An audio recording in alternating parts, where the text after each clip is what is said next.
आई बाबा आणि साईबाबाची शपथ, आपण चला हवा युद्धामध्ये आला आपल्याला जाम बरा वाटला.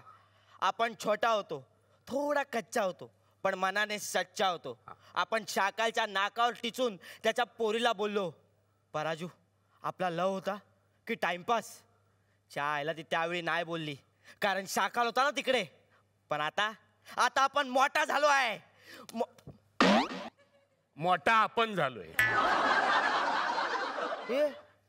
तू कोण आहे? आयला आपल्याला ओळखलं नाही. आपण आहे दगडू शांताराम पराग. टिपिटू घेऊन आपण येतोय. फिल्म माझी आहे, तू नाही आहे. पराजू भेटली काय? हे बघे चड्डी, तू ना रिवाइंड आहे रिवाइंड.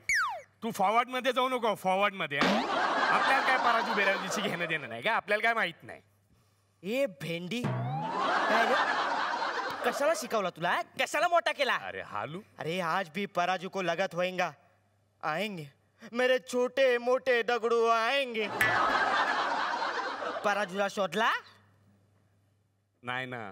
आता तुझा भूतकाळ तुला सांगतोय, जाऊन तिला शोध. आईला हा माझा भूतकाळ आहे का काळा भूत आहे मला काय कळतच नाही.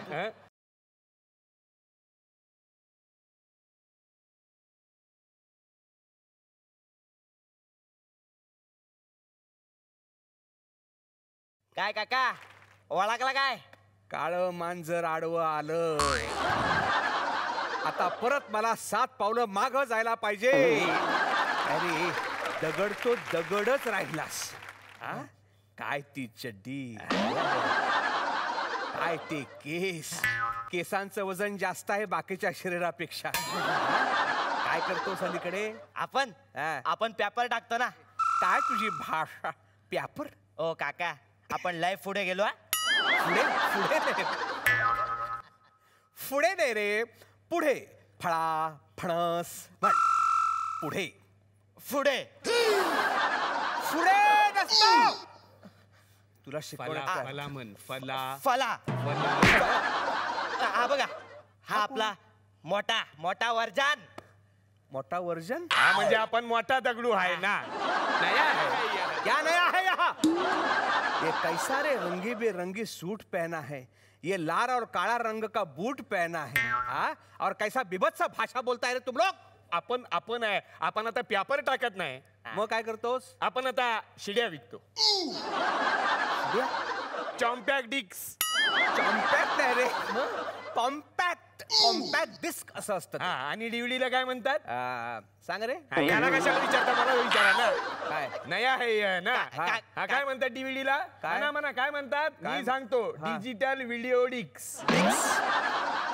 अहो बोलण्यात मी रिक्स घेतच नाही म्हणून बोललो डिक्स. बोलण्यात काहीही अर्थ नाही आहे. तुमचं काय काम आहे इथे? काम असं आहे की काका, हा छोटा, मी मोठा. तू मोठा, बरोबर. ह्याचा पराजक्तावर लव आहे. माझा पराजक्तावर लय लाव. मारू नका त्याला. ह्याचा पराजक्तावर लव आहे आणि लगीन मला करायचंय. असं काय करताय? तोच मी आहे, मीच तो आहे. अरे बेशरम माणसानो, हा माधवराव लेले जिवंत असेपर्यंत माझी प्राजक्ता तुम्हाला देणार नाही. अरे आपण आहे दगडू शांताराम पराग. आपण पण बघतो पराजक्ता आपल्याकडे कशी येत नाही. काय आपला कॉपीराइट बोल. आई बाबा आणि साई बाबाची शपथ, आता बाकी सगळं बाजू. आता आपण आणि आपली पराजो.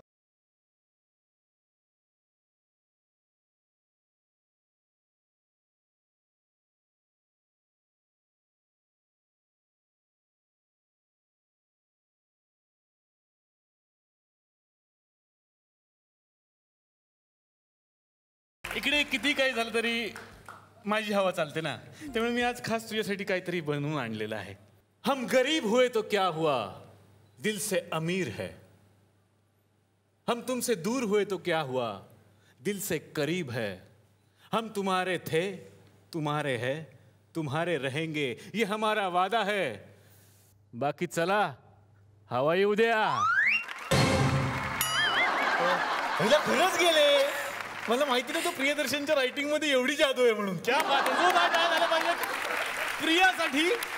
वा वा वा वा. किंवा तुझ्या बोलण्यातली पॅशन इतकी आहे ना की हो ते ना? खरंच गेले मी बरोबर बोललो.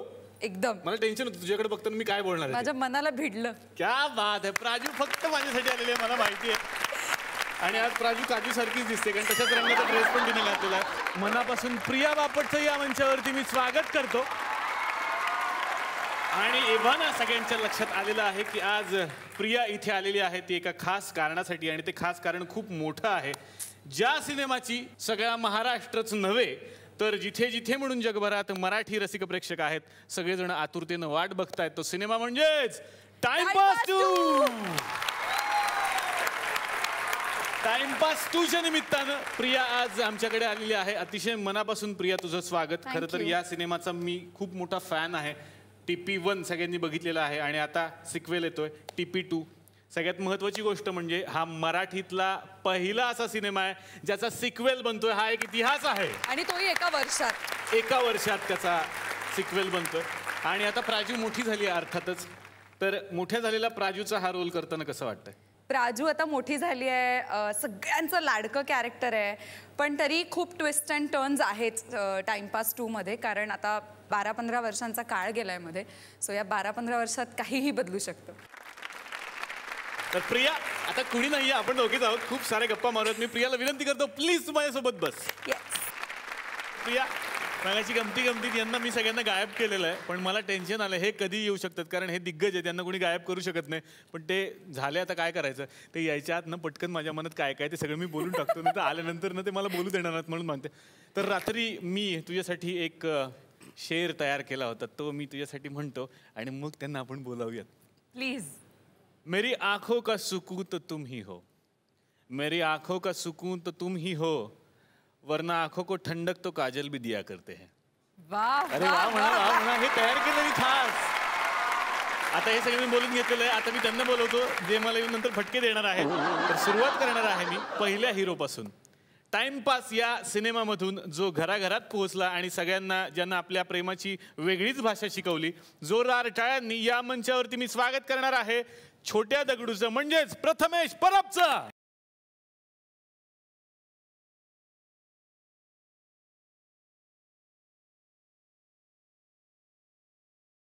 प्रथमेश मनापासून तुझं या मंचावरती मी परत एकदा स्वागत करतो. या आधी या कॅफेमध्ये तू आला होतास. सगळ्यांना क्युरिओसिटी आहे की या सिनेमामध्ये तू सुद्धा आहेस हे आम्हाला बघायला मिळतंय. 2-2 दगडू बघायला मिळतात. काय म्हणजे राज काय? भूतकाळ हा प्रेझेंटला पुश करतो की तू जाऊन कर पराजूला पटव. वा. आणि तो कसा पटवतो ते तुम्हाला कळेल. क्या बात आहे क्या बात. अतिशय मनापासून या मंचावरती मी आता त्या हिरोला आमंत्रित करणार आहे ज्या हिरोनं या प्राजूचं मन जिंकलेलं आहे. मी स्वागत करतो प्रियदर्शन जाधवचं.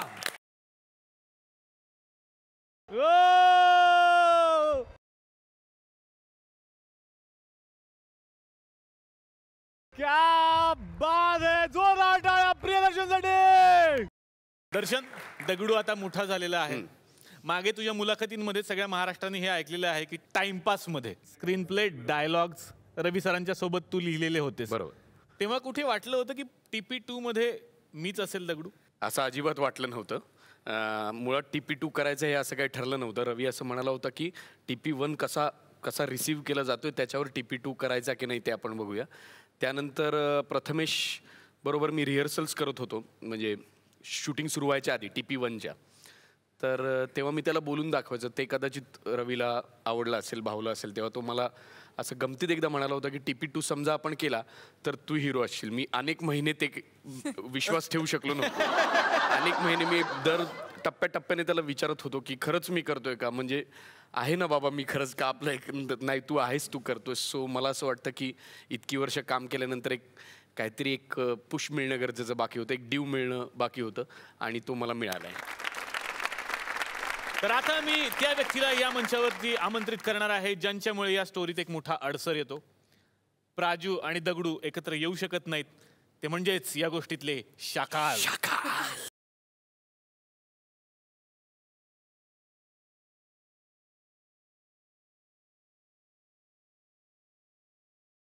आणि वैभव मांगले यांनी इतकी कडकडून मिठी मारलेली आहे. जोरदार टाळ्या वैभव सरांसाठी.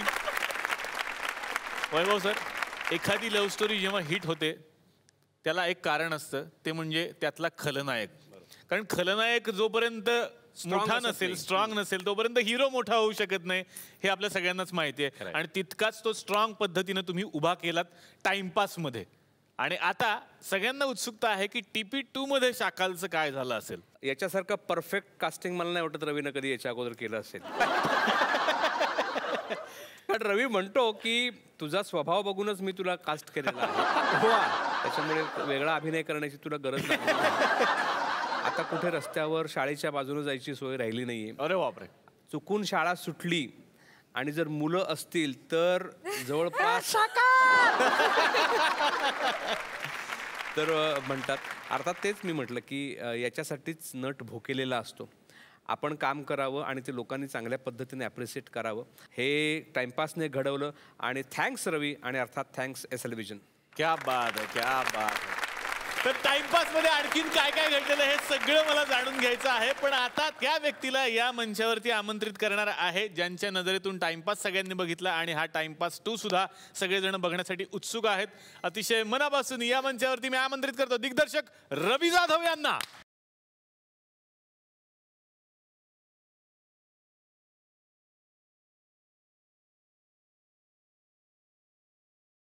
रवी सर, खूप मस्त वाटतंय की आज टाइमपासची फॅमिली आमच्याकडे आलेली आहे. कारण खूप दिवस आम्हाला उत्सुकता होती, सगळे सिनेमे येतील, हा येतोय, तो येतोय, TP2 कधी येणार, TP2 कधी येणार, आणि तो आता आलेला आहे. सरांची काय भावना आहे? खूप एक्साइट आहे मी, कारण विदिन इयर एखाद्या सिनेमाचा सिक्वल येतोय आणि हे पहिल्यांदा घडते मराठीमध्ये.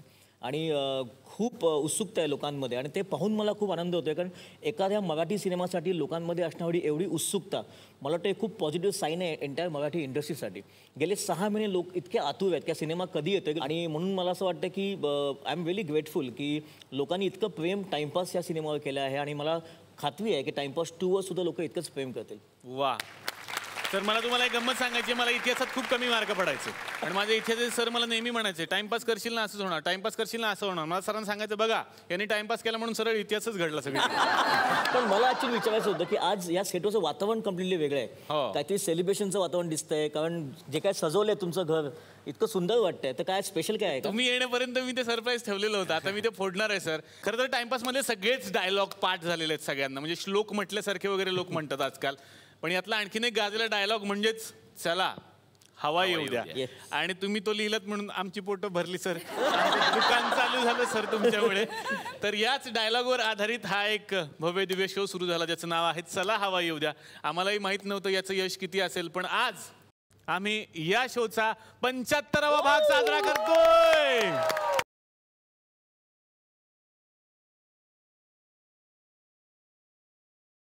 तर हे सगळं तुमचं प्रेम आहे, महाराष्ट्रातल्या रसिक प्रेक्षकांचं प्रेम आहे की 75व्या भागापर्यंत पोहोचलो आणि लवकरच सेंचुरी सुद्धा आम्ही मारणार आहोत. आणि तेव्हा तुम्ही सगळेजण प्लीज या सेलिब्रेशन मध्ये सहभागी व्हायला या, हे मी आत्ताच आमंत्रण देतो तुम्हाला. शुअर. या सगळ्यात तुझा खूप मोठा सहभाग आहे निलेश. सो एकदा निलेशसाठी पण जोरदार टाळ्या. दगडूचे लहानपणीचे जे मित्र होते, अर्थातच ते सुद्धा मोठे झाले असतील. आणि यामध्ये दगडूचे खूप सारे मित्र आपण दाखवलेले आहेत. एक सगळ्यांच्या लक्षात राहिलेला आहे तो म्हणजे मलेरिया. नावच वेगळं होतं त्याचं. तर हा मलेरिया सुद्धा आता मोठा झालेला आहे. अतिशय मनापासून या मंचावरती मी आता त्याला आमंत्रित करणार आहे. जोरदार टाळ्या संदीप पाठक साठी.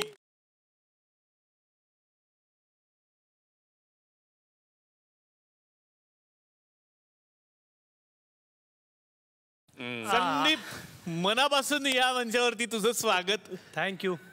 आणि मलेरिया, छोटा मलेरिया आता मोठा मलेरिया झालेला आहे आणि तो मलेरिया तू साकारतोयस, कसं वाटतं? मस्त, खूपच छान. आगरी बोलतो तो, नगरसेवक आहे. बरं. आणि संजू म्हात्रे नाव आहे, लाडानी मलेरिया म्हणतात त्याला. मग कसा बोलतो जरा एक झलक जर आम्हाला ऐकायला मिळाली संदीप. मुंबई गोवा हायवे आहे ना, बेस आहे ऍक्सिडेंटला. आवऱ्या गाऱ्या धडकतान, आवऱ्या गाऱ्या धडकतान, फुल रोहित शेट्टी बोल. फुल रोहित शेट्टी. वा वा वा वा. तर आता प्रेमाचं वातावरण आहे आणि या प्रेमाच्या वातावरणात आणखीन एक प्रेमाची गोष्ट तुमच्यासमोर मी सादर करणार आहे. खरं तर सर दिग्दर्शक आहेत आणि सरांना माहिती आहे की माझ्या या फॅमिलीमध्ये सुद्धा एक दिग्दर्शक आहे सर, आणि तो फार गमतीदार सिनेमे बनवतो आणि ती सीडी फक्त इथल्याच लोकांच्या समोर तो रिलीज करत असतो. तर आज त्यानं सुद्धा एक रोमॅन्टिक सिनेमा बनवलेला आहे, दिलवाले दुल्हनिया ले जाएंगे की टाइमपास करेंगे असं सिनेमाचं नाव आहे. बघूयात मग आता या सिनेमामध्ये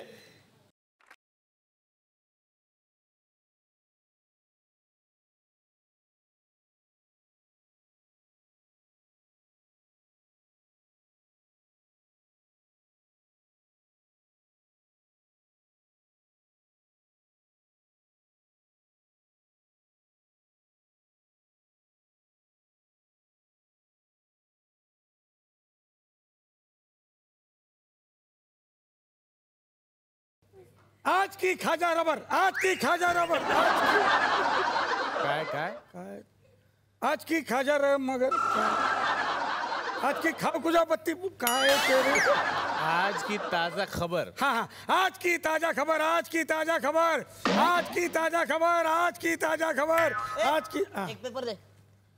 तुला पेपर कशाला पाहिजे, पुरवणीच पुरल. Useless.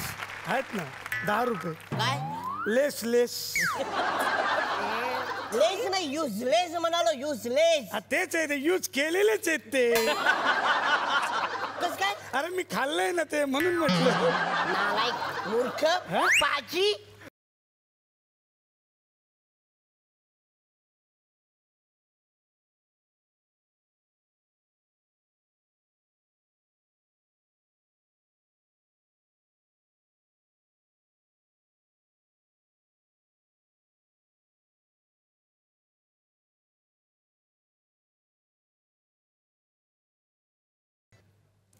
कितीला आहेस? काय कितीला आहेस? पेपर कितीला आहे? तुमच्यासाठी फुकट. इश पेपर विकताय की टिश्यू पेपर विकताय? नाही नाही पेपरच आहे, पण टिश्यू म्हणून वापरला तरी चालेल. No issue. How funny. 5 रुपये. हे काय फनी? आपण याचे दात पडलेत. दुधाचे दात आहेत ना तिचे, लहान आहे ती. How funny. नाही नाही मी भाऊ फनी. खूप छान आहेस. नाव काय तुझं? गदडू. गदडू रबर. मी काजू मांगले. तो दे ना फिर. काय तूही बोली ना काजू मांगले. काही काय, माझं नाव आहे ते काजू मांगले. माझे बाबा ना या एरियाचे सगळ्यात मोठे उद्योगपती आहेत. ठाकूर बलदेव सिंग. तू येशील ना पेपर टाकायला? Yes yes yes.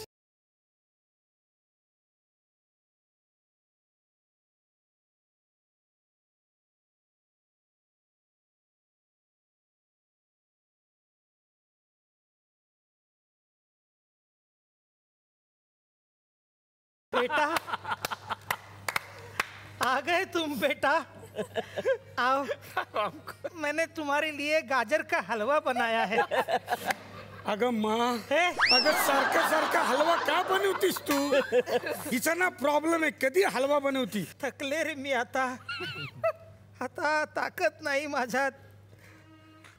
आता मला साधा मूनवॉकही जमत नाही. हे बघ बघितलंस? हे काही जमत नाही.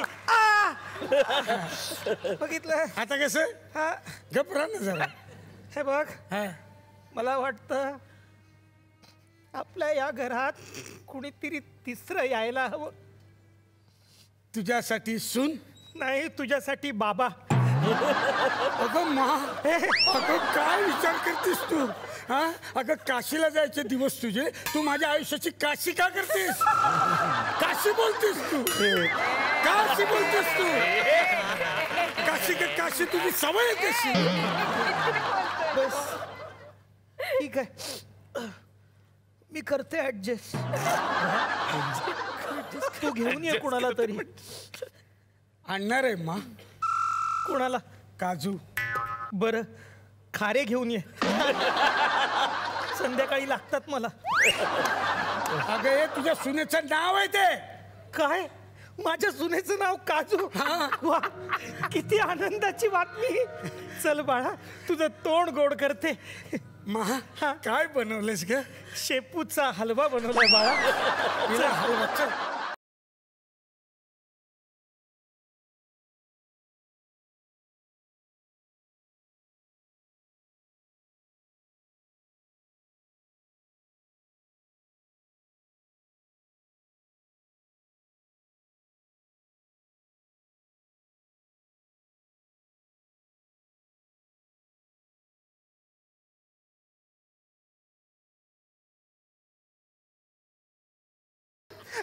आज गाडी भलतीच खुश दिसतेय. गाडी कसली? मीच खुश आहे. गाडी गॅरेज मध्ये आहे. एका मुलीला कोणीतरी आवडलेलं दिसतंय.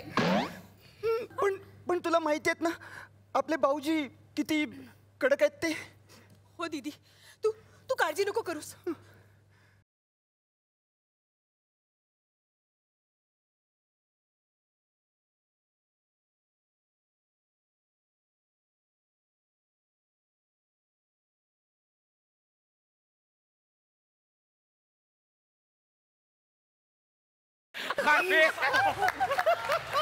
अरे हा कोण आहे?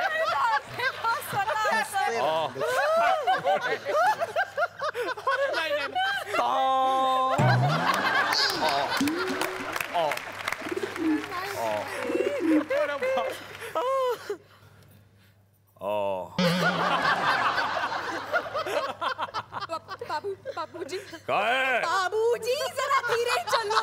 पिछली खड़ी पिछली खड़ी. काय बाबूजी क्या काजू जी का पटकन बोल. काजूची करी होती. बाबूजी हा आपल्या हा काजूला हा एक मुलगा. काय नाही. लग्नाआधी ही थेर तुझी. लग्नाआधी मुलगा. काय बोलताय तुम्ही? तूच बोलते, मी कुठे बोलतोय? बाबूजी आपल्या काजूला एक मुलगा आवडलाय असं म्हणाले मी. हे वाक्य पूर्ण बोलायचं. कधी बोलशील बाप मेल्यावर? बाबूजी काय काय काय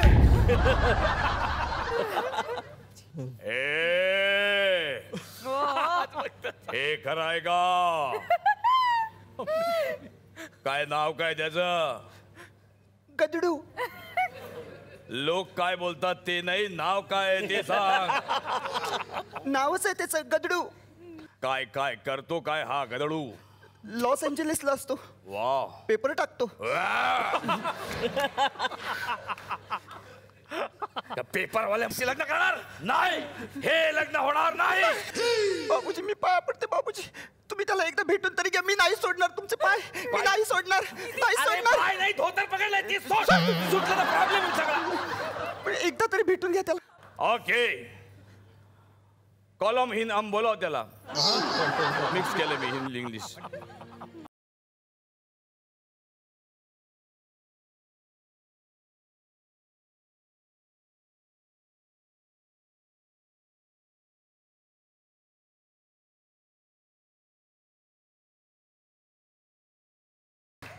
मे आय कम ऑन. हा म्हणजे आपल्या दारातच पडलेला असतो का?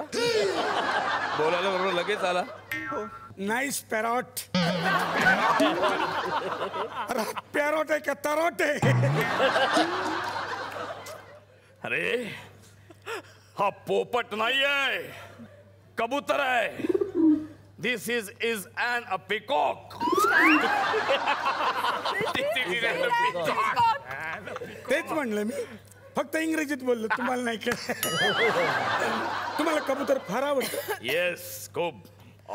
मी जादू करू? मला जादू येते. जादू? हा या द्या जादू. बघा बघा जादू काय करतो. करणार काय? ह्याच्यात टाकणार आणि परत काढणार. हा म्हणजे गुल करणार आधी, नंतर परत काढणार. शाबास. हा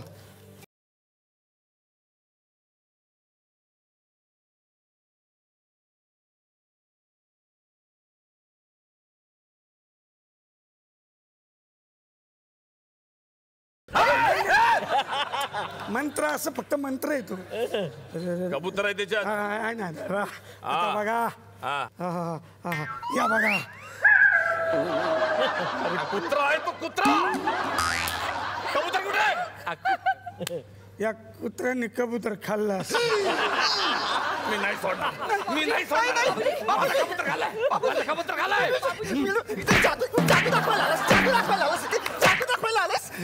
लग्न करायचं ना माझ्या बरोबर. नीट समजाव त्यांना. नीट समजाव त्यांना.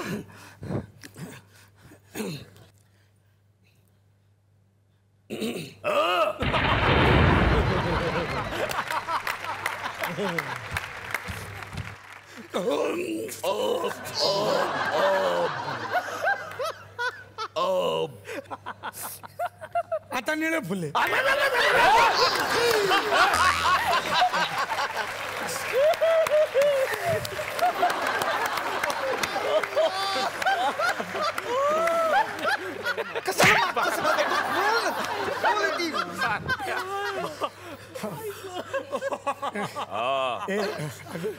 राजू काय म्हणतात? पाऊजी पाऊजी पावभाजी. पावभाजी. दाजी. बाजी. बुवा बाजी.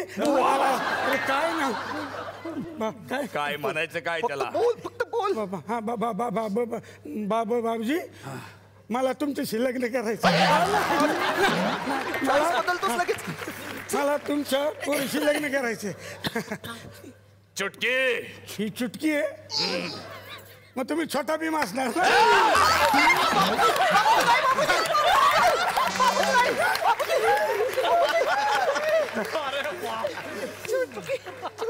चुटकी. माझी बंदूक आण. कशाला? मी पाय पडतो ना का? लवकर. असं म्हणतात की लग्नाच्या गाठी या स्वर्गात बांधल्या जातात. खरंय खरंय. त्यामुळे बाळा आता तू स्वर्गात जा. तयार हो. 1 2. अहो नका.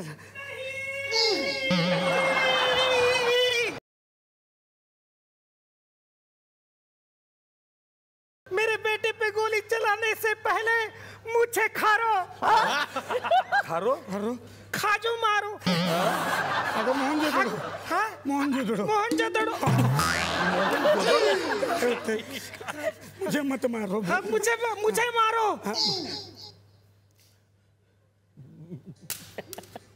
अरे देवा. अरे देवा.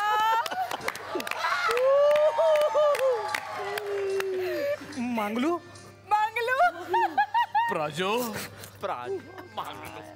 कॉलेज पासून आता दिसतेस. विसरली नाहीस ना मला अजून? छे तू आहेसच तितका हँडपंप. हँडसम. अजूनही मी तुझ्या आठवणीत शेपूचा हलवा करते. चल पापी घेऊया. या पापी दुनियेपासून थोडी रजा घेऊया. कोपऱ्यात जाऊन थोड्या गप्पा करूया. अरे वेगळा टाइमपास निघाला. आपण दोघं भाऊ बहीण व्हायच्या. थांबूया त्यांना.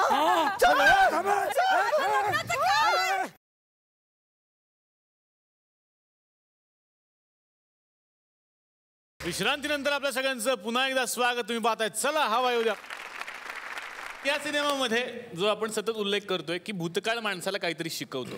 खरंच आपण जेव्हा भूतकाळात रमतो तेव्हा एक वेगळं फिलिंग असतं. म्हणजे कधीतरी जुने मेसेज वाचायला गंमत येते. कधीतरी जुनं आपणच काहीतरी लिहून ठेवलेलं वाचायला खूप गंमत येते. जशी डायरी एखादी वाचली.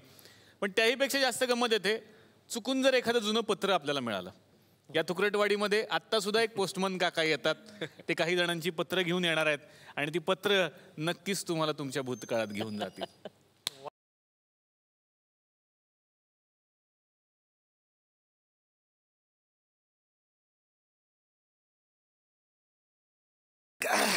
आणलेत पत्र बित्र कोणाची आज? आली आहेत पत्र तुमची. रवी जाधव तुमच्यासाठी पत्र आलंय. हाय रवी. हाय हाय रवी सांगा त्यांना. इथंच आहे ते. आहेत. हाय रवी. कसा आहेस? मी तुझी एक मैत्रीण बोलते. तुला आठवतं? तुझी एक अशी मैत्रीण होती जिला तू प्रत्येक वर्षाच्या पहिल्या पावसाळ्यात मक्याचं कणीस आणून खाऊ घालायचास. हो. ती गोष्ट तू न चुकता गेली अनेक वर्ष करतोयस. पण गेली 4-5 वर्ष तू कामात बिझी असल्यामुळे हे तू विसरलास. माझी हीच इच्छा आहे की तू परत एकदा मला आपल्या स्कूटरवर बसवून एखाद्या छान ठिकाणी घेऊन जावंस आणि पहिल्या पावसातलं ते कणीस खाऊ घालावंस. तुझीच मैत्रीण मेघना, म्हणजे बायको तुमची. पत्राला उत्तर पण द्यायला पाहिजे आपण. नाही, उत्तर काय देऊ, म्हणजे बेसिकली आज जो काय तिच्यामुळे आहे आणि शी चेंज माय एंटायर लाईफ. म्हणजे आपण नेहमी दगडू प्राजक्ता, आय वॉज दगडू आणि शी वॉज प्राजक्ता फॉर मी. आणि अतिशय मवाली मुलगा होतो, रस्ता माहीत नव्हता पुढे कसं जायचं. शी इन्स्पायर मी.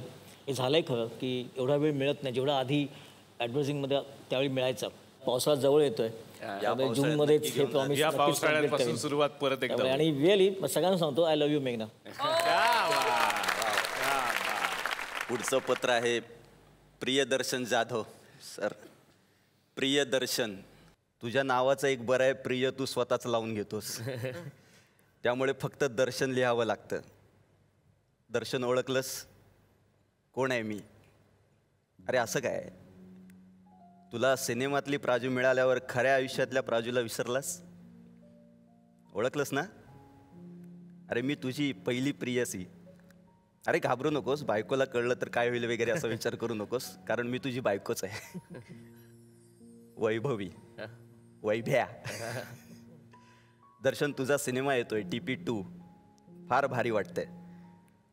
पण मला सगळ्यांना सांगायचं आहे की तो फक्त सिनेमातच रोमॅन्टिक नाही आहे, वैयक्तिक आयुष्यातही तो हिरोच आहे.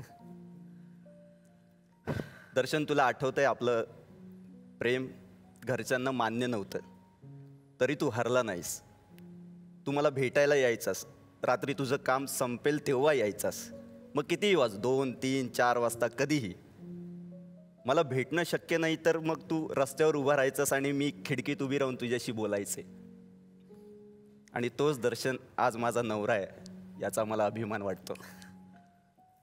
दर्शन, आणखीन एक गोष्ट, तुला आपल्या आयुष्यात मुलगीच हवी होती आणि मुलगा हवा असेल तर तो दत्तक घेऊ असं तू म्हणाला होतास, आणि तसंच झालं.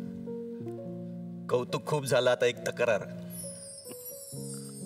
तू घरी वेळ देत नाहीस. मान्य आहे तू बिझी आहेस, पण माझी तेवढी अपेक्षा असणारच ना. इराच्या जन्माच्या वेळी मी हॉस्पिटलमध्ये होते तेव्हाही तू शेवटच्या क्षणी पोहोचलास. माझी एवढीच इच्छा आहे की तू खूप काम कर, पण थोडा वेळ मला आणि इराला पण दे प्लीज. आणि TP2च्या सगळ्या टीमला हार्दिक शुभेच्छा.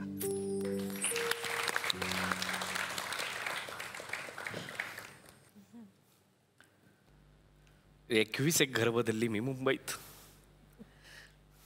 सगळ्या घरात सगळ्या भाड्याच्या घरात वैभवी आली. खूप प्रचंड सपोर्ट दिले तिने, प्रचंड सपोर्ट.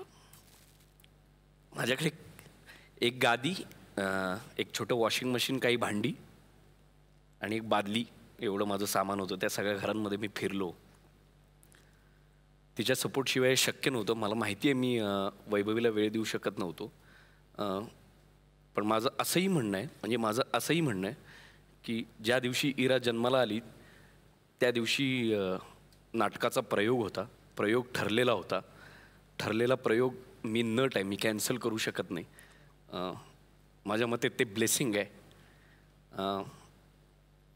धडधडत होतो मी जेव्हा मला कळत होतं की वैभवी येतं हॉस्पिटलमध्ये.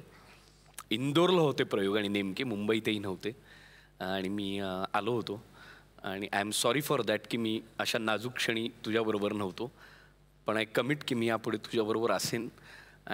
आणि आय कमिट की मी दोघींना, म्हणजे माझी छोटी मुलगी वैभवी आणि माझी मोठी मुलगी इरा, दोघींना खुश ठेवण्याचा प्रयत्न करेन. एकदा जोरदार टाळ्या वैभवी बहिणींसाठी झाल्या पाहिजे. पुढचं पत्र आलंय वैभव मांगले यांना. कोण आहे आता? हो वाचू दे. कोण आहे आता? प्रिय वैभव, मी तुझी एक मोठी चाहती आहे आणि खरंच खूप मोठी आहे. आज तू मोठा झालास, तुला अनेक चाहते भेटतील.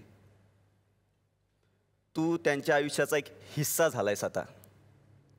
पण मी त्या सगळ्यांपेक्षा मोठी चाहती आहे, कारण तू माझ्या शरीराचा एक भाग आहेस. मी तुझी आई आहे. तुला आठवतंय वैभव, तू 2-3 वर्षाचा असशील, तुझे बाबा गाणं गायचे, भांडी वाजवायचे आणि तू त्यावर ताल धरून नाचायचास. नंतर तू थोडा मोठा झालास तेव्हा घरात तुझ्या शाळेतल्या मित्रांना, आजूबाजूच्या मुलांना बोलावून 2 मुलांना पडदा धरायला लावायचास आणि पडद्यामागून लाईट सोडून मुलांना शॅडो डान्स दाखवायचास आणि मुलं टाळ्या वाजवायची. नंतर तू कलाकार होण्याच्या इच्छेने मुंबईत आलास. तेव्हा मात्र मला तुझी खूप आठवण यायची आणि काळजी पण वाटायची, कारण या मुंबईत तू अर्धपोटी दिवस काढत होतास. जागा मिळेल तिथं झोपत होतास. तेव्हा मला वाटायचं माझ्या वैभवला नीट झोप लागत असेल, कारण त्याला लहानपणी मी गायलेल्या अंगाईशिवाय झोपच यायची नाही. तुला आठवतं तुला सगळ्यात जास्त खायला काय आवडायचं? पोहे. म्हणून तुझ्या प्रत्येक वाढदिवसाला मी खूप पोहे बनवायचे. सारखं वाटायचं या मुंबईत तुला पोहे मिळत असतील, पण माझा वैभव दिसतो तसा नाहीये. खूप हळवा आहे तो. मला जरा काही झालं की पटकन त्याच्या डोळ्यात पाणी येतं. आणखीन एक गोष्ट, तुला वाटायचं बाबा तुझ्याशी कमी बोलतात, पण खरं सांगू, त्यांना तुझी खूप काळजी वाटायची आणि त्यांना तुझं खूप कौतुकही होतं. ते नेहमी मला तू नसताना म्हणायचे, वैभव आज मोठा झालाय, याचा खूप अभिमान आहे मला. तुझी मालवणी डेज ही मालिका त्यांना खूप आवडायची. न चुकता बघायचं ते. वैभव, आज खूप बरं वाटतं. ज्या मुलाला मी हात धरून रस्त्यावर चालायला शिकवलं, तो आज इतका मोठा झालाय आणि त्याच रस्त्यानं चालताना लोक मला आज वैभवची आई म्हणून ओळखतात, तेव्हा ऊर अभिमानानं भरून येतं. तुला खूप आशीर्वाद. तुझीच आई.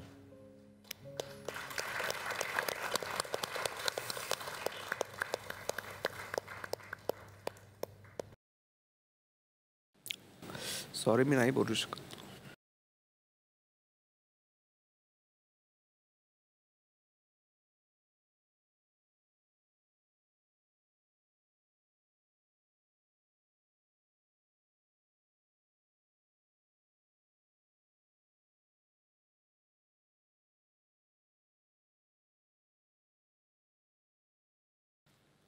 नाही, आईने हे चांगलंच केलं सांगून तिला जे वाटतंय ते. आम्ही 4 भावंड असल्यामुळे काय झालं, मला खूप लवकर मोठं व्हावं लागलं. आणि ज्या गोष्टी आपण आईवडिलांकडनं, म्हणजे माझ्या पाठच्या भावंडांचे बघायचो, ते मला वाटायचं की हे माझ्या वाट्याला नाही मिळालं कधी. कळलं. त्याच्यामुळे ना मी फार तसा खूप वृक्ष होत गेलो काही काळासाठी का होईना. आणि मग मला नेहमी असं वाटायचं की आपलं काही फार बरं नाही झालं किंवा बरं नाही झालं. आणि त्याचे मी दोषही देत होतो आईवडिलांना वेळोवेळी. जे बोलणं जे आलं आहे माझ्याकडे ते त्याच्यामुळेच आलेलं आहे की मी बोलून टाकतो पटकन मला जे वाटतंय ते. तर त्याच्यामुळे ती म्हणायची, अरे असं नाही आहे, हे तू पण जरा समजून घे ना. की म्हणजे खोटं वाटेल, मी 12-13व्या वर्षी मला चपात्या आणि भाकऱ्या करायला येत होत्या मी जेव्हा होतो तेव्हा. कारण घरात कोणी नसायचं आणि जेव्हा अडचण असायची तेव्हा मला स्वयंपाक करायला लागायचा. तर या सगळ्या गोष्टी ती बघत होती. तिलाही कळत होतं की याचं हे होतं आहे. तिच्याही पाठी खूप व्याप होते. 4-4 भावंड, त्यांचं करा सगळे आणि हे. तर मग मला वाटतं की मला आठवतं आहे, मला पोहे फार आवडायचे. पण सगळी भावंड आणि ते पोह्याचे डिशभर आले की आई गं एवढेच पोहे आहेत असं व्हायचं. मग आमच्याकडे एक प्रथा होती की ओवाळायचं छान आणि त्याच्या आवडीचा पदार्थ त्या दिवशी करायचा वाढदिवसाला. मग आई म्हणायची काय करू तुझ्यासाठी, तर मग मी सांगायचो की भरपूर पोहे कर. तर आई भरपूर लिटरली म्हणजे माझ्यासाठी एकट्यासाठी एवढ्या कढईमध्ये पोहे करायचो तेवढे मी पोहे. तर ती एक आहे. आणि डेफिनेटली मला माहिती आहे की आई माझे मामा हे माझ्या या गोष्टींसाठी खूप कारणीभूत आहेत. कारण त्यांनी कला म्हणून जी काय आहे ती त्यांनी नक्कीच जोपासली असणार माझ्यामध्ये लहानपणापासून. त्याशिवाय आपण एवढे मोठे होत नाही खरं तर. आणि मला ते सांगायचं आहे आईला की थँक्स आई, तू माझ्याकडे आहेस. छान आहे आता. थँक्यू. पण खरंच जोरदार टाळ्या झाल्या पाहिजेत वैभवच्या आईंसाठी, ज्यांनी आमच्यापर्यंत हा मेसेज पोहोचवला आणि या पोस्टमन काकांच्या थ्रू आम्ही तुमच्यापर्यंत तो पोहोचवू शकलो. थँक्यू सो मच काका, तुम्ही आमच्या गावात आलात त्यामुळे या गोष्टी या सगळ्या दिग्गजांपर्यंत आम्ही पोहोचवू शकलो. एकदा पोस्टमन काकांसाठी जोरदार टाळ्या.